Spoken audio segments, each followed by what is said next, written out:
Bonjour, bonjour, c'est Kay Tarot, j'espère que vous allez bien. Bienvenue à vous dans cette guidance sentimentale intemporelle. On va aller voir ce que cette personne ressent réellement alors que il ou elle souffle le chaud et le froid.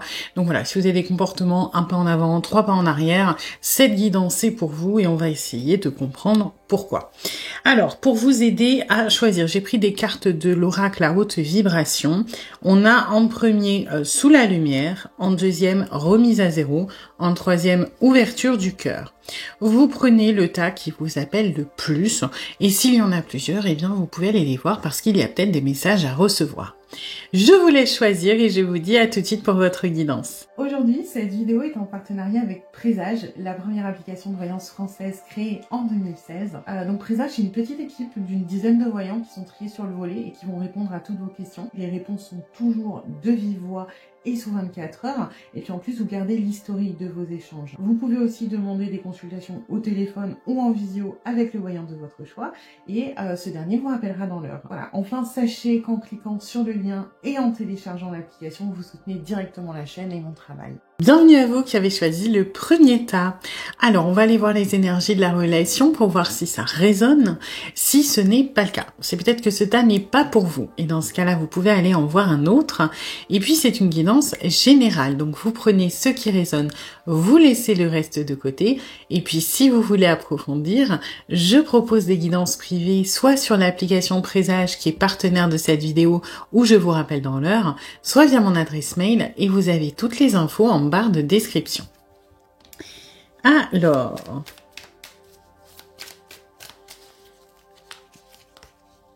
d'accord.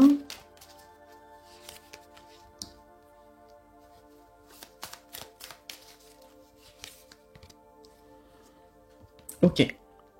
Alors, j'ai l'impression qu'on est sur... c'est un petit peu compliqué votre histoire parce que il y a cette espèce de... On veut pas trop reconnaître qu'on est très attaché l'un à l'autre. J'ai cette espèce de fierté, de déni. Alors quand je dis fierté, c'est pas forcément la fierté mal placée, hein. Ça peut être un mécanisme de défense de, voilà, moi j'ai peur de m'engager, j'ai peur de souffrir, donc je fais comme si de rien n'était, je fais comme si je n'étais pas atteint ou atteinte.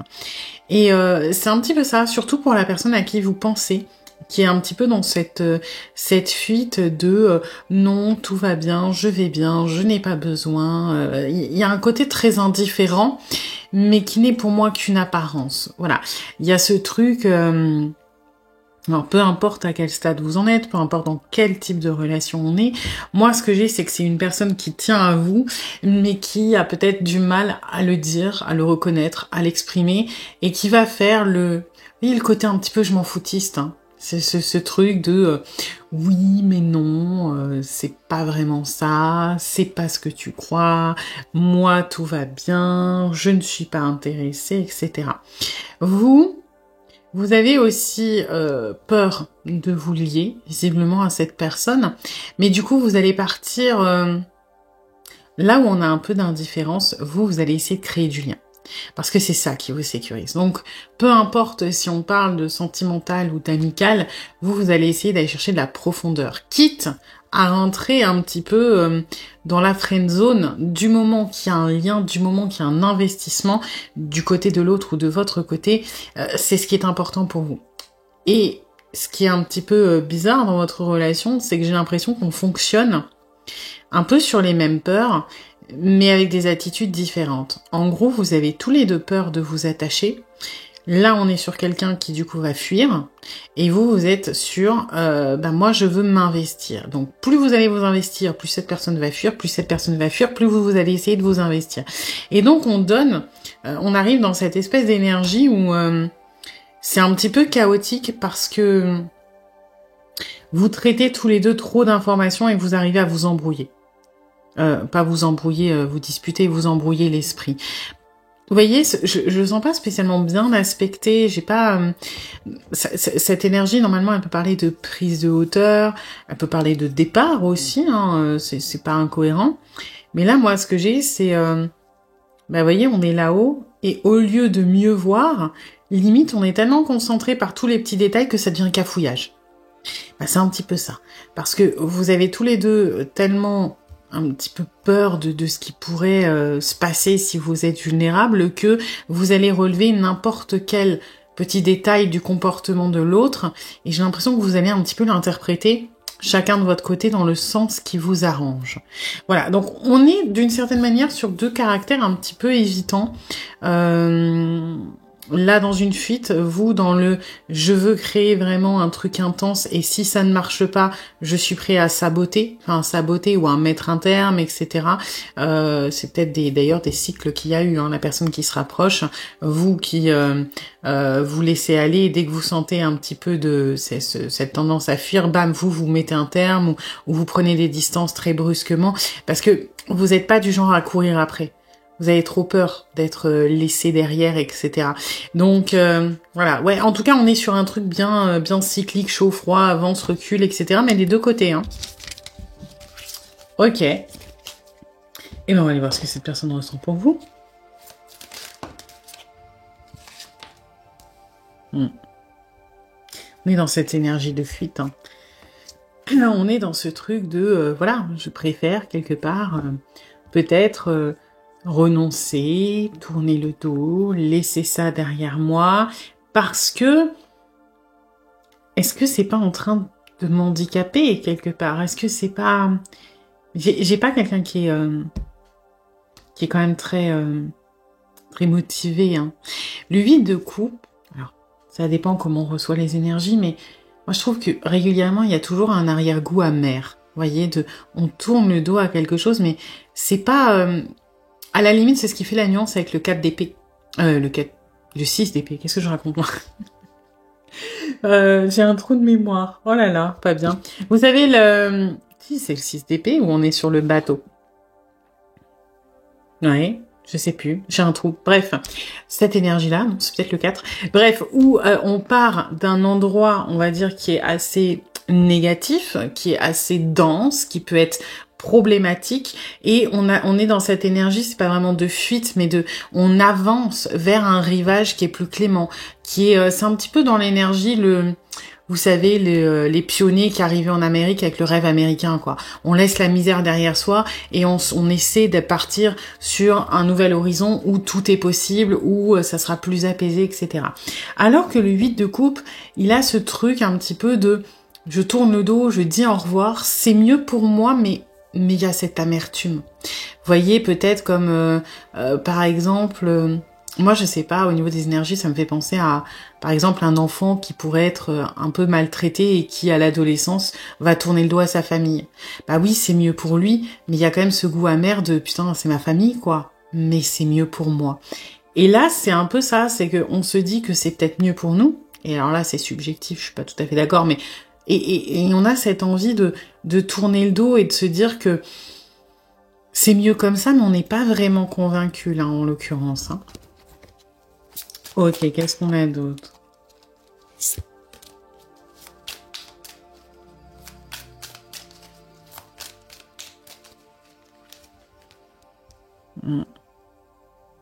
Ouais, on se sent démunis, hein. On se sent démunis. Et c'est marrant parce que à la fois on se sent fragile, mais de l'autre côté, on n'a pas l'impression d'être en danger. Vous voyez? Et c'est peut-être pour ça que ce 8 de coupe, il a ce côté amer, c'est que j'ai l'impression qu'on est plus dans un mécanisme de défense de, voilà, normalement quand je me lie, c'est dangereux donc je m'en vais. Parce que c'est ce qu'il y a de mieux pour moi, et dans ce cas-là, on n'a pas vraiment d'amertume, c'est plus une décision rationnelle. Et là, il y a cette amertume parce que on est dans un mécanisme schématique, automatique, mais c'est comme si l'émotionnel, il se disait, mais pourquoi je fais ça? Parce que là, pour une fois, ok, bon, je suis peut-être un peu vulnérable, mais je me sens pas non plus en danger. Je me sens pas en insécurité. Ma tête se sent en insécurité, mais mon émotionnel, pas tant que ça. Donc, je vais prendre la décision que j'ai l'habitude de prendre. Donc là, on va être effectivement plutôt dans une période de froid avec cette personne qui va mettre de la distance. Mais c'est comme si c'était plus, ouais, automatique, réfléchi que voulu.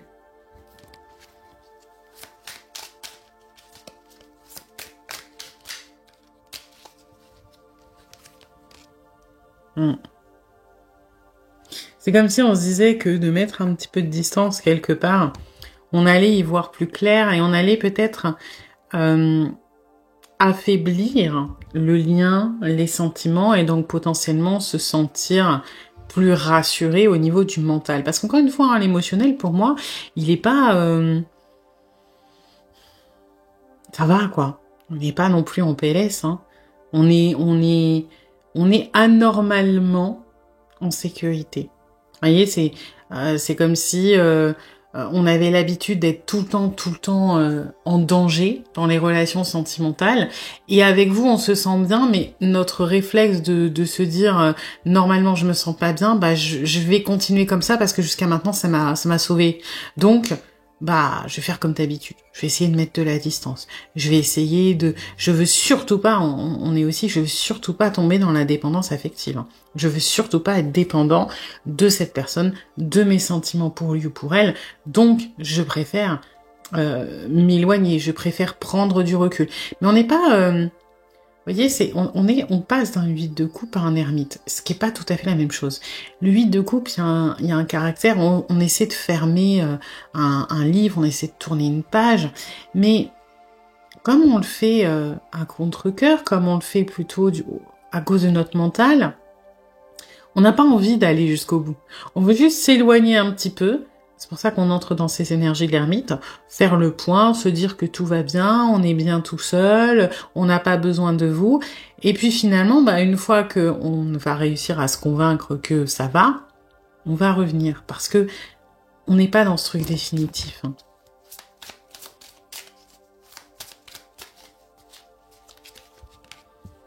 Hein. On veut se prouver, et là on rentre dans les énergies de fierté qu'on avait au début. On veut se prouver qu'on est plus fort que ça, qu'on est plus solide que nos sentiments, que c'est nous qui contrôlons les choses, qu'on n'est pas dépendant, que si on a envie de dire au revoir, on peut dire au revoir. C'est un peu, un test à soi-même. Voilà, je suis pas amoureux ou amoureuse puisque si j'ai envie, je claque la porte. Voilà.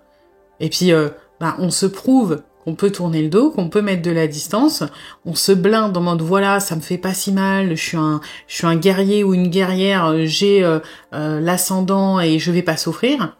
Donc c'est bon, maintenant je peux y retourner. Vous voyez, il y a un peu cette mauvaise foi.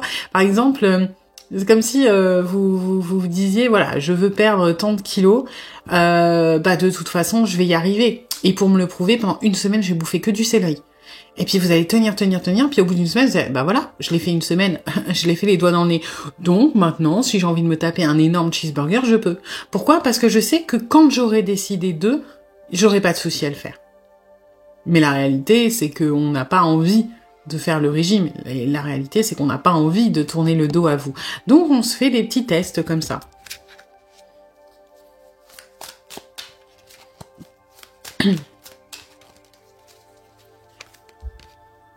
Voilà. Tout ça, toutes ces complications, toute cette espèce d'autoconviction pour que, voilà, ça sorte. La réalité, c'est qu'on a des sentiments, et qu'on a des sentiments qui sont très forts. Là, on parle d'amour. Alors, amour au sens large, encore une fois, tout dépend dans quel type de relation vous êtes. Mais il y a des sentiments qui sont très forts, qui sont très puissants, et à quelque part qui font un petit peu peur. Donc, plutôt que de les reconnaître, on veut se prouver que ça ne nous atteint pas. Voilà, encore une fois, que nous, on est plus fort que ça, qu'on n'est absolument pas dépendant de vous, et que on est plus fort que cet amour. Ouais. Et là, on est dans des énergies qui sont beaucoup plus... Là, à la limite, c'est les schémas défensifs qui parlent. C'est en gros l'explication de pourquoi. On est notamment peut-être plutôt dans le froid en cette période, ou alors pourquoi ça va arriver. C'est-à-dire ce mécanisme de défense de « je veux me prouver que » et le chaud, il est là. Donc, le chaud, c'est qu'on a des sentiments, qu'on a envie, qu'on ressent un lien spécial, qu'on a envie de communiquer avec vous, de vous découvrir, d'explorer à la limite ce que vous êtes, ce que la relation pourrait donner. Et quand ça dépasse un petit peu, que c'est trop prenant pour cette personne, quand c'est trop intense, qu'est-ce qu'on fait ? Bam, on retourne dans le mécanisme de défense. C'est vraiment une espèce de boucle là. On pourrait parce que c'est un vrai cheminement. en gros. Et on pourrait le mettre comme ça. Et ça se lirait comme ça. Je prends, je sais pas si vous allez voir jusqu'en bas, hop. Je prends la poudre d'escampette parce que ça me fait peur, parce que je me sens démunie, même si en réalité je me sens pas si fragile que ça, mais j'ai pas l'habitude de ce confort, donc je préfère faire ce que j'ai l'habitude de faire.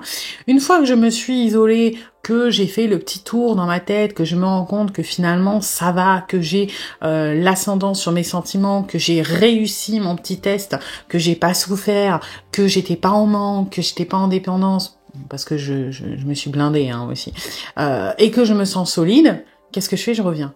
Pourquoi? Parce que je peux pas m'en empêcher. Et là, qu'est-ce qu'il y a? Bah, mes sentiments, ils grandissent. J'en veux toujours plus. J'ai l'impression d'être dépassée par ce que je ressens. C'est trop fort, c'est trop intense. Alors que je m'étais prouvé que j'avais le contrôle dessus. Donc quand c'est trop fort, quand c'est trop intense, qu'est-ce que je fais? C'est mieux pour moi que je parte parce que je vais souffrir. Et on a cette boucle. Donc là, pour le coup, vous avez l'explication, on va dire, de tous les mécanismes de cette personne. Voilà. Eh bien écoutez, j'espère que cette guidance vous aura plu, mais vous aura surtout aidé. Si c'est le cas, eh bien n'hésitez pas à liker, à partager, à commenter, à vous abonner. Et puis moi, eh bien je vous dis à bientôt pour une nouvelle guidance. Bienvenue à vous qui avez choisi le deuxième tas avec remise à zéro. Alors, on va aller voir les énergies de la relation, comme d'habitude, pour voir si ça résonne. Si ce n'est pas le cas, c'est peut-être que ce tas n'est pas pour vous. Et dans ce cas-là, vous pouvez aller en voir un autre. Et puis, c'est une guidance générale. Donc, vous prenez ce qui résonne, vous laissez le reste de côté. Et puis, si vous voulez approfondir, je propose des guidances privées, soit sur l'application de Présage, qui est partenaire de cette vidéo, où je vous rappelle dans l'heure, soit via mon adresse mail. Et vous avez toutes les infos en barre de description. Alors,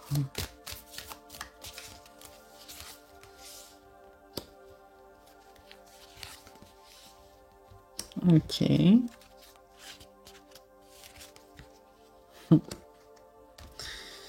Ok. Ça fait longtemps, la petite amitié amoureuse qui stagne. Bon, on est sur une relation qui peine à évoluer.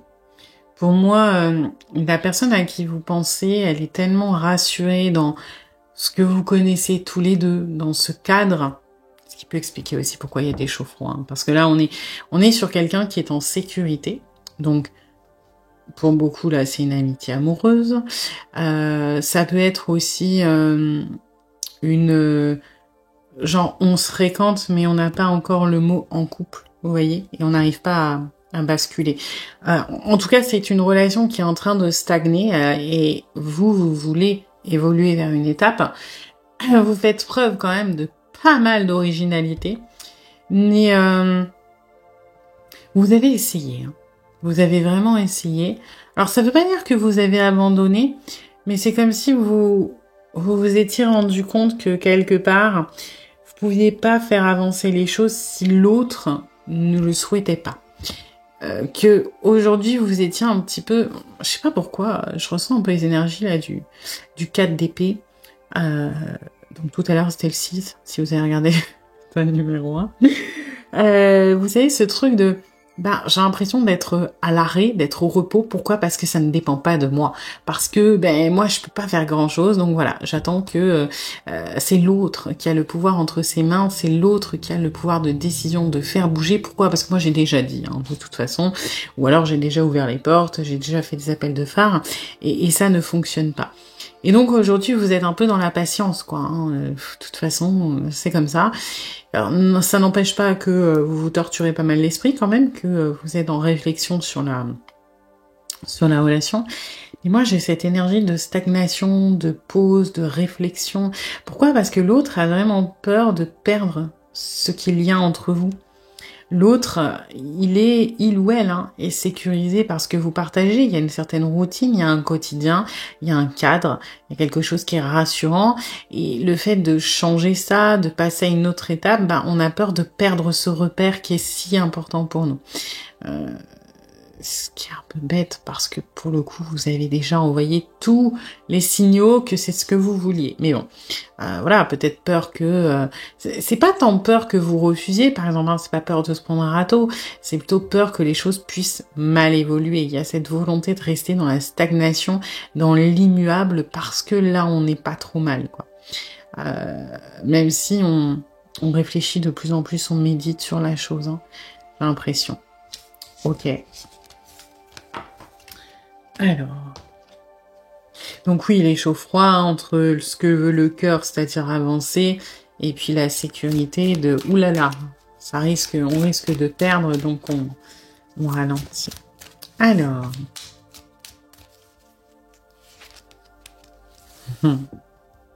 Bon. Ben voilà.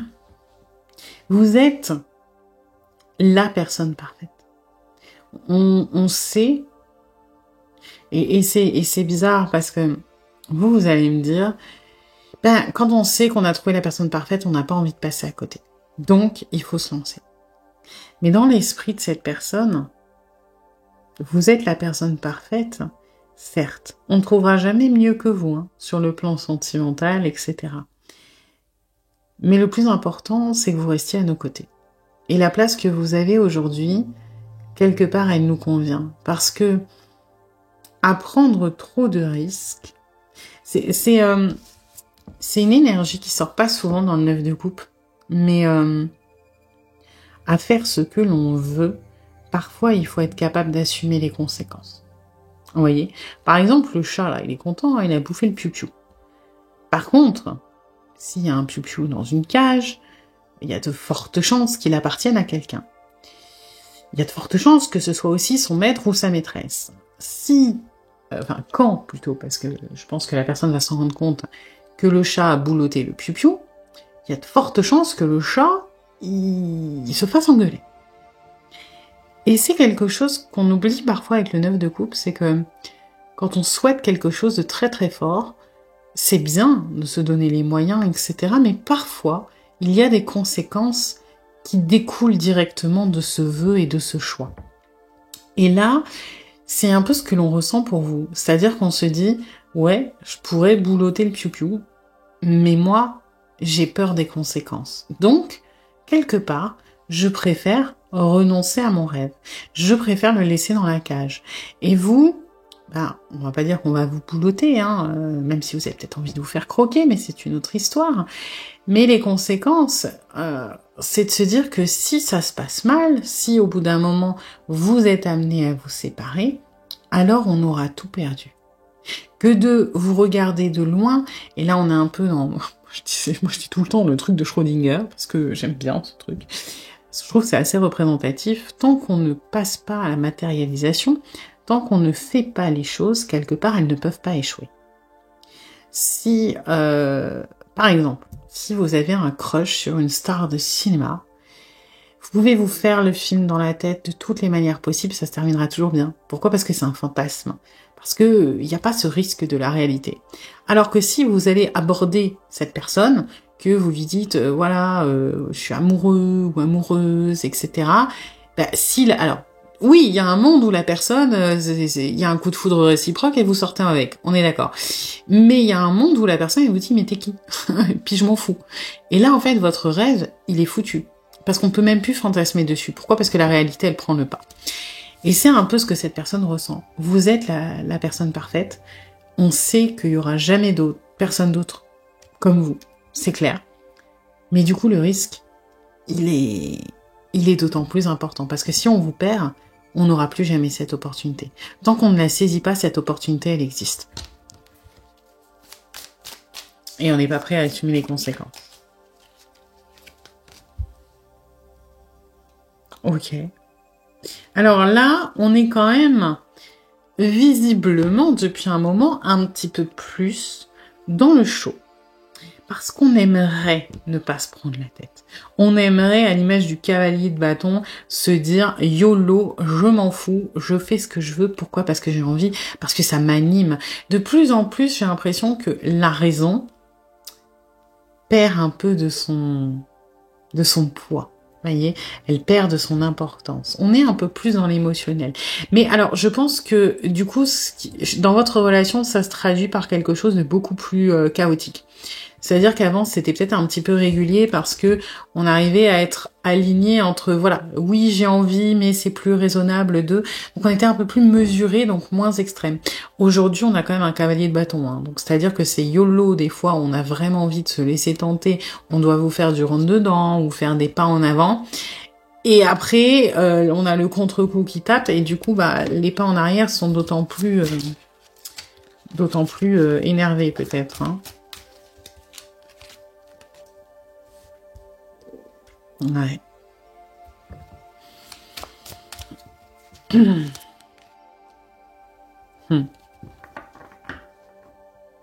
C'est marrant, hein, parce que vous, on est sur des motivations qui sont assez, qui sont multiples. Vous voyez ce que je veux dire? C'est-à-dire que les motivations à avancer, ce qui va être moteur, il y a plusieurs raisons, et les freins, dans le froid, il va y en avoir plusieurs aussi. Ce qui donne quelque chose d'inégal. C'est-à-dire, là, on est dans purement on va dire l'envie d'avancer, de vous conquérir, de se dire qu'on a le droit de réaliser ses rêves, etc. Et puis bam, qu'est-ce qui va bloquer? C'est cet as de denier. Parce que cet as de denier, je le sens en mode, je mérite pas. Voilà. Ouais, c'est bien beau hein, de faire le kéké, de se dire qu'on va y arriver, qu'on peut croire en ses rêves. Mais qui suis-je? Moi, je suis un petit lapin. C'est mignon, un petit lapin. Mais j'aurais préféré être un loup, une panthère. Vous voyez, il y a ce truc de... Est-ce que j'ai les épaules, quoi? Pourquoi je dis ça? Parce qu'on a ce roi de bâton derrière, on a le lion. Je suis un petit lapin, et moi, j'aimerais être un lion. Donc, tant que je ne suis pas un lion, quelque part, je ne reviens pas au début. On va terminer, je vais faire comme l'autre tâche, j'ai fait une boucle, parce qu'en fait c'était assez représentatif, j'ai l'impression qu'on va pouvoir faire la même chose. Ouais.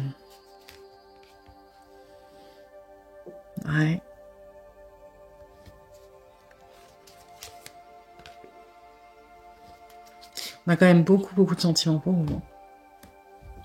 Qui sont à la hauteur des freins, quelque part. Hein. Qui sont à la hauteur des freins. Si vous voulez, là, cette personne, j'ai l'impression qu'elle se protège parce qu'elle veut pas trop y croire.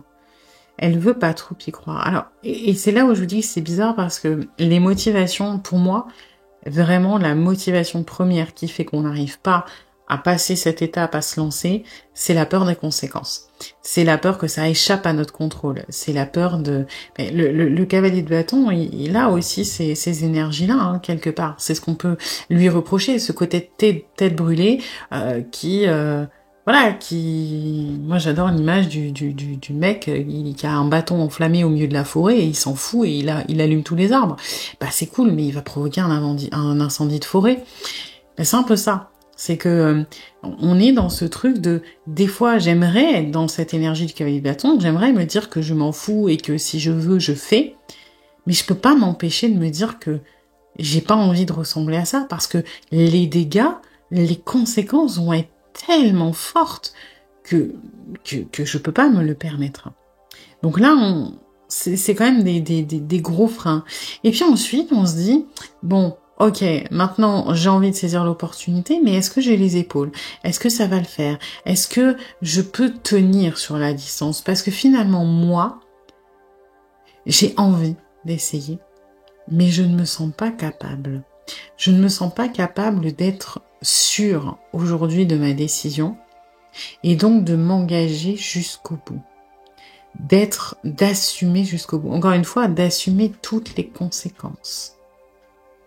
Parce que on est sur quelqu'un, c'est pas lié à vous. Hein. Là, on a des choses justement qui sont enfouies, qui viennent d'un émotionnel, probablement des relations ou la précédente ou une relation longue qui s'est très très mal passée. Hein. Parce qu'aujourd'hui, on peut pas s'empêcher de... C'est marrant, on a envie d'être maniaque du contrôle, on a envie d'avoir la main sur tous les aspects, sur tous les tenants, les aboutissants pour éviter justement ces risques. On est dans la gestion de risques. Et pour autant, ça ne nous ressemble pas. Parce qu'en réalité, on est quelqu'un de très émotif, de très sensible, de très émotionnel, et c'est comme ça qu'on est avec vous. On aimerait juste, voilà, kiffer, être bien, etc.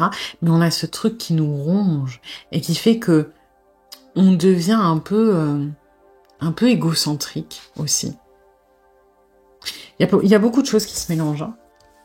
Pour moi, si on doit faire la boucle, ce serait comme ça. On la commencerait ici. J'ai trouvé l'homme ou la femme de ma vie. Je sais que c'est ce que je veux. Donc là, on est dans le chaud. J'aimerais me lâcher la grappe et puis me laisser kiffer. On est dans le chaud. Mais quand je pense à ce que je peux perdre, je dois reprendre le contrôle. Et pour reprendre le contrôle, c'est étudier tout ce qui se présente. Les opportunités, les tenants et les aboutissants. Pourquoi ? Parce que je dois gérer les risques. Je dois absolument être dans le contrôle et la maîtrise absolue de la situation. Donc là, on est dans le froid. Et pourquoi ? Parce que, à un moment, moi, c'est parce que j'ai pas été assez juste dans ma gestion des risques, parce que j'ai pas été assez peut-être précis, assidu, j'ai pas remarqué les choses, à un moment j'ai perdu. Et je ne veux pas que ça se reproduise. Donc je dois changer ma nature. Moi qui suis un lapin, je dois devenir un lion maintenant. Je dois plus me laisser bouffer, je dois plus, et c'est pas contre vous, hein, c'est plus, je ne dois plus être la proie de choses qui me dépassent. Hein, quelle est la meilleure façon de s'en sortir ? Bah, c'est de devenir le prédateur. Et là, du coup, on arrive dans le côté un petit peu égoïste de je dois me protéger, malgré mes sentiments, malgré les sentiments de l'autre. Et on est dans un truc assez chaotique au niveau de l'émotionnel. Hein. On n'est pas dans la maîtrise de l'émotionnel, on est dans le contrôle de l'émotionnel. Ce qui n'est pas la même chose.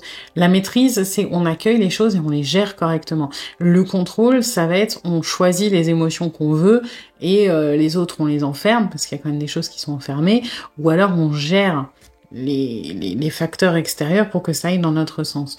Donc là, on est sur une personne qui flippe, mais qui flippe à cause du passé, hein.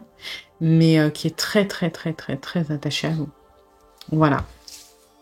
Eh bien écoutez, j'espère que cette guidance vous aura plu, mais vous aura surtout aidé.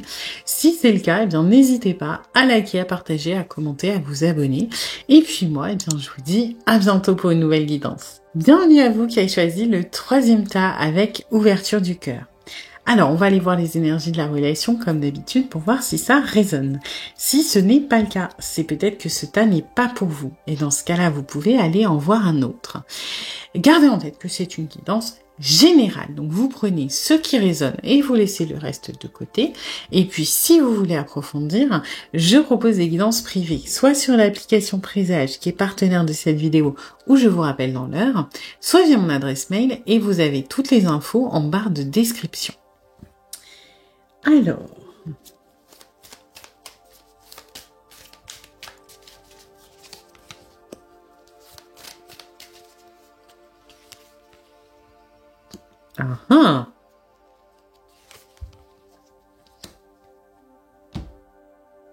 Et ben alors, qu'est-ce qui se passe? Une fois n'est pas coutume, c'est vous qui freinez.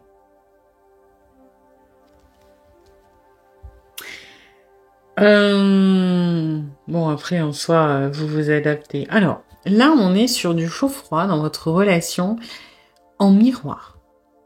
C'est-à-dire que moi, quand c'est l'autre qui vient vers vous, et là, on est plus dans ces énergies-là, vous êtes un peu stoïque de je freine les choses, et quand vous voulez faire avancer, à mon avis, c'est plus l'autre qui freine.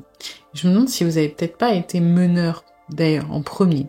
Pour moi, c'est vous qui avez d'abord mené la relation, dans le sens moteur, hein, et l'autre qui était un peu récalcitrant ou récalcitrante, ou du moins qui était peut-être moins investi ou moins dedans que vous. Et à un moment, j'ai l'impression que vous vous êtes pris un mur, un vent, ou voilà, vous en avez peut-être eu marre hein, aussi. J'ai l'impression que ça a été la déception de trop, peut-être. Et maintenant, vous êtes resté en mode, ok, ben, je me suis pris une douche froide, et ben maintenant, je t'attends, mon coco ou ma cocotte, et puis t'as intérêt à ramer. problème, c'est que j'ai l'impression que l'autre, il brasse de l'air. C'est-à-dire qu'il y a des vrais pas en avant, mais dès qu'on est censé approcher du moment où ça doit bouger, c'est un faux pas en avant. Vous voyez ce que je veux dire?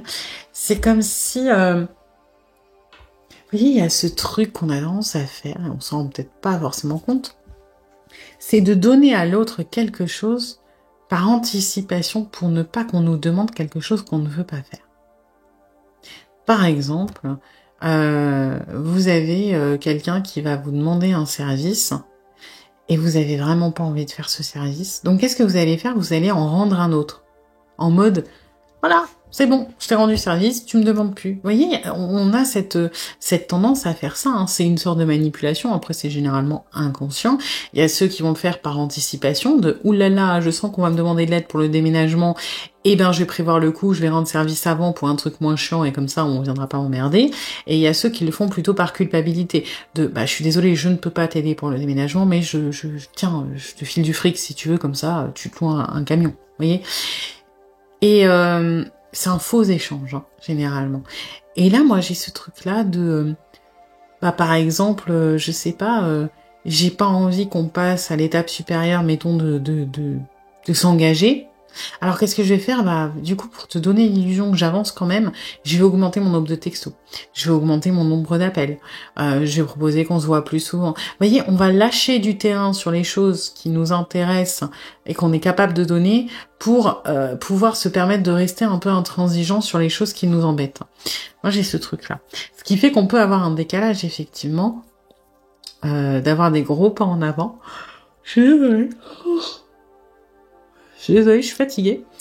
Et du coup, on a une certaine inconstance parce que, bah, on peut avoir, par exemple, de votre point de vue, quelqu'un qui vous appelle tous les jours, mais que vous n'avez pas vu depuis 3 mois. Et vous vous dites, bah, je comprends pas, parce que du coup, il y a des gros pas en avant, mais il y a des gros pas en arrière. Et j'ai l'impression que de manière générale, même si on a cette énergie de mouvement, on est sur quelque chose qui a tendance à stagner quand même. Ok. Bon, on va essayer d'aller voir ça.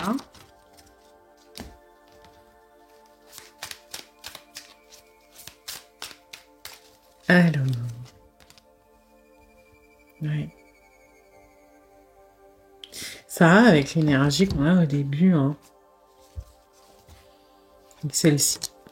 Je trouve que c'est un peu les mêmes vibes. Cette histoire de un peu foncer tête baissée. Et j'ai l'impression qu'on peut se permettre d'être comme ça parce que aujourd'hui on retient moins les chevaux parce que c'est vous qui êtes dans une situation un petit peu à mesurer, à ralentir. Donc on peut se permettre de faire le kéké, hein, ou la kéké, peu importe.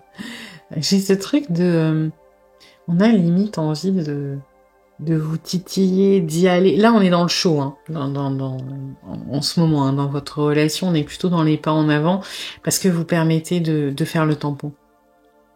C'est beaucoup plus facile de se lancer, d'être moteur, d'être initiateur, quand on sait que l'autre, il va nous calmer derrière, parce qu'on prend pas beaucoup de risques, quelque part. Vous voyez, par exemple, si cette personne sait que vous êtes en train de bloquer et que vous n'êtes pas prêt ou pas prête, bah c'est facile de faire des grosses déclarations de « et si on emménage ensemble ?» Pourquoi? Parce qu'on sait que vous allez refuser. Donc on peut se permettre de suivre, entre guillemets, à l'image du cavalier de bâton, nos envies sans réfléchir aux conséquences, parce que vous êtes là pour penser aux conséquences. Par contre, si demain, on va dire, vous vous débloquez ou c'est vous qui êtes moteur, ah bah la personne, elle va plus vous proposer d'emménager ensemble. Pourquoi? Parce que là, il y aura une conséquence à ces actions. C'est-à-dire que si vous dites oui, eh ben ça va vraiment se réaliser.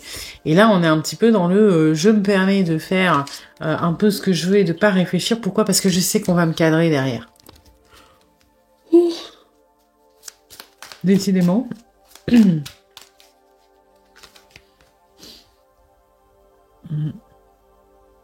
Ah, on est vraiment dans le show, là. Hein. Dans les pas en avant, dans l'envie d'avancer, d'évoluer, de...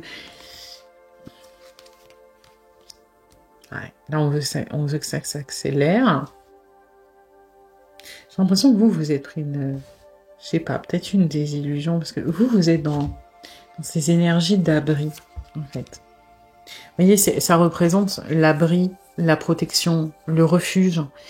Et On voit que clairement, hein, cette nana-là, elle a pas envie de bouger.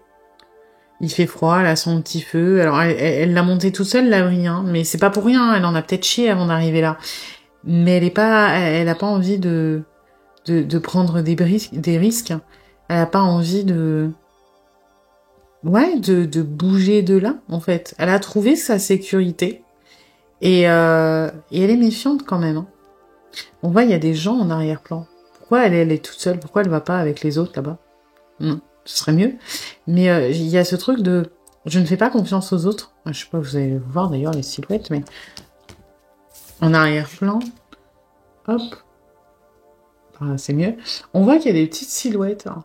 Et moi, là, ce que je ressens, c'est de toute façon, je ne peux faire confiance qu'à moi-même. Je ne peux compter que sur moi-même. Cette personne, elle m'a peut-être déjà fait le coup, hein, du chaud froid, de j'avance, et au moment où moi je baisse la garde, je me prends une douche froide. Donc, en soi, votre réaction, elle est naturelle. Elle est loin d'être mauvaise.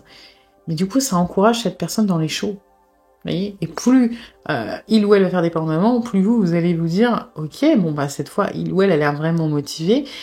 Et quand vous servirez plus de garde-fou, on va sûrement avoir un pas en arrière. On est dans un cercle vicieux, là. Vous savez, cette personne, mais là, elle est au taquet en ce moment. Faut que ça s'accélère, peut-être des recontacts de sa part, des messages, des échanges, des choses comme ça. On a envie que ça bouge, là. Mais vous voyez, on est dans du bâton. Moi, j'ai une sorte de précipitation, de fuite en avant, de vraiment ce côté de allez, j'y vais. Pourquoi? Parce que peut-être que j'ai besoin de me rassurer, peut-être que j'ai besoin de ça va sonner bizarre, mais de consommer. Parce que dans cette histoire de consommation, plus on brûle les étapes, plus on est pris dans le mouvement, quelque part moins... Je vais vous faire un parallèle peut-être bizarre, mais vous voyez, par exemple, si vous conduisez et que vous avez une nature, par exemple, à respecter les limitations de vitesse, à être dans la sécurité, vous n'allez pas comprendre l'intérêt des gens qui vont vite, d'accord? Et si un jour vous vous mettez à vraiment péter un plomb, je sais pas, vous allez sur une autoroute allemande et puis vous montez à 200 km/h parce que c'est pas limité là-bas, vous voyez ce truc de parfois quand on est pris dans la vitesse et dans le danger, quand on va suffisamment vite pour oublier le danger. Je sais pas si ça va vous parler, parce que je suis loin d'être une chauffarde, mais ce truc où, en fait, il y a la sécurité. Donc la sécurité, c'est, on contrôle tout, on est bien. Après, il y a la zone d'inconfort. C'est-à-dire on n'est pas très loin de la sécurité, mais on commence à prendre des risques et à se dire c'est dangereux. Et il y a la zone où, comme le cavalier de bâton, on a trop dépassé, où, de toute façon, on est tellement pris par l'émotionnel, je sais pas, la vitesse, on est grisé, etc., que notre cerveau arrive à occulter le danger. Vous voyez ce que je veux dire? Et du coup, là, cette personne, elle est là. C'est-à-dire que il ou elle prend beaucoup de risques, mais on est tellement dans le côté grisant, dans la vitesse, dans la précipitation, dans le truc, que c'est comme si en fait on shootait notre cerveau avec la dopamine, des choses comme ça, et qu'on ne réfléchit plus au danger. Par exemple, je sais pas, peut-être que si vous avez peur du vide, pour vous ça va être horrible de faire un manège qui vole haut parce que vous allez être dans cet entre-deux qui est trop rationnel. Et donc vous allez gamberger, et ça se trouve quand vous allez faire du saut à l'élastique, c'est tellement au-delà de vos limites qu'en fait vous allez être terrifié avant de sauter, mais que quand vous allez être dedans, vous allez être tellement pris par l'adrénaline que la notion de sécurité s'en va. Vous voyez? Et c'est ça que je ressens par rapport à cette personne. C'est qu'on dépasse la zone où on va dans l'excès parce que c'est là où finalement on oublie l'insécurité. Ça veut pas dire qu'on se sent en sécurité, mais on oublie l'insécurité que l'on ressent quand on sort un tout petit peu de notre zone de confort. Ouais. Et parce que quand on mène le jeu, on a un petit peu cette illusion de contrôle, hein.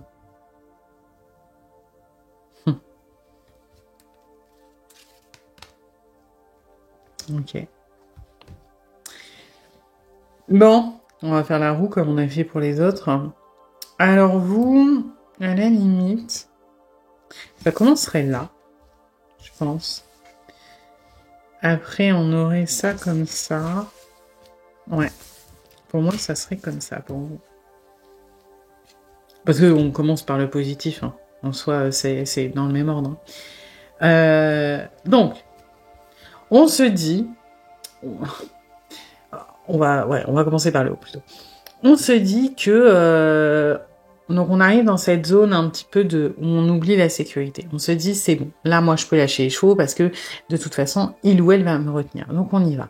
On est dans le show, on fait des avances, on s'ouvre, on est force de proposition, on est dans un peu la consommation, dans la précipitation, dans on se rapproche, on tente des trucs, etc.